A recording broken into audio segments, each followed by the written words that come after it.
নবীর কাছে কালেমা পড়লেন। যুবক বল, নবী এই কালেমার মধ্যে যে স্বাদ পাইলাম গো নবী, এর মধ্যে এত মজা আগে বুঝি নাই। আমি আপনার দরবার ছাড়া কোথাও যাব না। মানুষটা তো সুন্দর হইতে পারে না, তুমি কত সুন্দর কি করে বোঝায় আল্লাহ, আইনা কোন ভাষা খুদে তোমার তুলনা, তুমি নিজে তোমার তুলনা তুমি নিজে।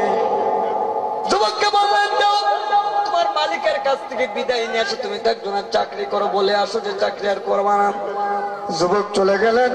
নবীজি রাতের অন্ধকারে হিজরত করলেন। যুবক আইসা দেখে রসুল আর নাই, নবীজি নাই। চিন্তা করে নবীজি আপনার কাছে কালেমা পড়ে মুসলমান হয়ে এলাম, নবী আপনার যদি না পাই এ জীবন বৃথা হয়ে যাবে। যে দেশে নবী নাই ওই দেশে আমি যুবক থাকতে পারবো না। ইয়া রাসূলুল্লাহ, এই জমিন আমার ভালো লাগবে না। নবী গো, আপনার প্রেম সাগরে ডুব দিয়ে কালেমা পড়ে মুসলমান হয়েছি। কালেমার মধ্যে যত মজা আগে বুঝি না রাসূল, আপনি আমার নিয়ে যান। দৌড়াইতেছেন যুবক, দৌড়াই।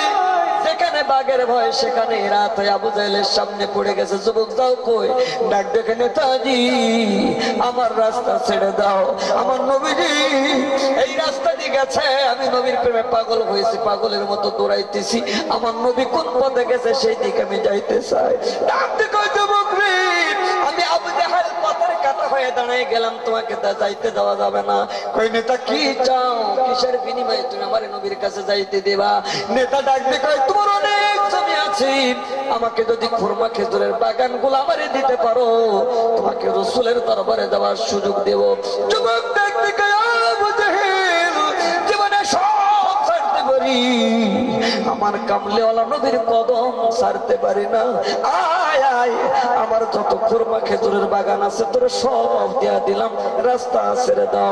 যুবককে ডাক দেখে আবু জাহেল, ও যুবক এইটা হবে না, তোমার বাড়ি কিন্তু দিতে হবে। যুবক কয়ে দিয়ে দিলাম। তোর কাছে যত টাকা আছে দিয়ে দিতে হবে, আমি নবীর প্রেমে দিয়ে দিলাম। আবু জাহেল কয়, আর কে আছে তুই জানিস নি? তোর কাছে তিনটা জিনিস আছে। আবু জাহেল কয়, তিনটা জিনিস আছে? যুবক কয়, বাড়ি দিলাম, গাড়ি দিলাম, টাকা দিলাম, পয়সা দিলাম, তোমাকে দেওয়ার মতো কিছু নাই। কিন্তু নবী না দেখলে আমার কলিজা ফেটে যাবে, রসুল দেখতে চাই।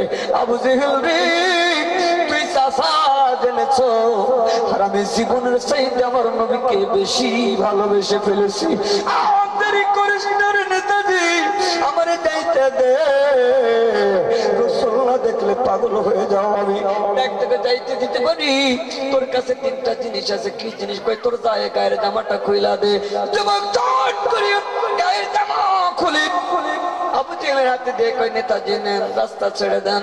কই, আরেকটা তোর ভিতরে গেঞ্জি আছে, জামার নিচে গেঞ্জি দিয়ে দাও। যুবক চট করে আদা নিজের গায়ের গেঞ্জি খুলে আবু জাহেলকে দেয়, এবার ছেড়ে দাও। কই, আরেকটা জিনিস তোর কাছে আছে। দেখ দেখো নেতা, টাকা দিলাম, পয়সা দিলাম, গাড়ি দিলাম, বাড়ি দিলাম, নিজের পোশাক পর্যন্ত খুলে দিলাম, তোমাকে দেওয়ার মতো আর কিছুই নাই। দেখ দেখে তোমার পণ্যের যেটা পোশাক আছে, তোমার পণ্যের যে বস্তু আছে, এইটাও দিতে হবে। চট করে যুবক চোখের পানি ছেড়ে কই, কেমন নেতা গো তুমি? মানুষের ইজ্জত হরণ করার জন্য পাগলের মতো বসে আছো। আবু জাহেল, আমার কামলাওয়ালা নবীর মুখে শুনেছি 17 টাকা ফরজ, আমার ফরজ তরক হয়ে গেলে আমি গুনাহগার হয়ে যাব, সব দিলাম, এইটা দিয়ে আমার বেইজ্জতি করিস না। আবু জাহেল কই, এইটা তো লাগবেই। এমন সময় যুবক চোখের পানি ছেড়ে দিয়ে বিনা তারে টেলিফোন করতে আল্লাহর কাছে, মালিক আমার নবীর মহব্বতের চাইতে রে, আমি যুবকের ইজ্জতের দাম তোর দরবারে বেশি না। যেই নবীর প্রেমে পড়ে বাড়ি দিলাম, গাড়ি দিলাম, টাকা দিলাম, পয়সা দিলাম, সব দিয়ে দিলাম, তবে এইটা কেন দিতে পারবো না? দুইটা হাত আত্মা সেইভাবে করে নিজের লজ্জাস্থানটা ঢাইকাও, নিজের পণ্যের কাপড় ছেড়ে দিয়ে আবু জাহেল নে, এই কথা বলে তোর শুরু করেছেন। আত্মা দৌড়িয়া মার ঘরের দরজার সামনে যায়, মা, মা গো, ও মা, ঘরে আছো নি? দেখো তোমার বেটার কি হাল হয়েছে। মা দুঃখিনী বেটার কথা শুনে পাগলের মতো দৌড়ায় এসে দেখে বেটা উলঙ্গ।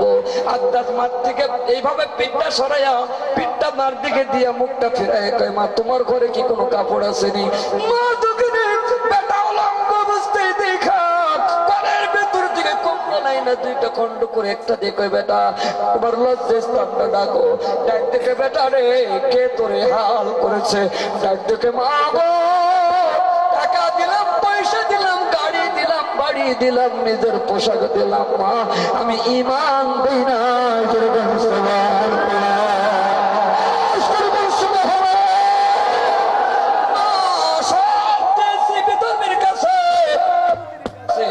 কিন্তু আমি আমার ঈমান দিই নাই গো মা, আমি ঈমান নিয়ে ফিরে এসেছি। ও মা দেখো তোমার বেটার ঈমানের দাম আল্লাহর দরবারে কোটি কোটি গুণ বেশি।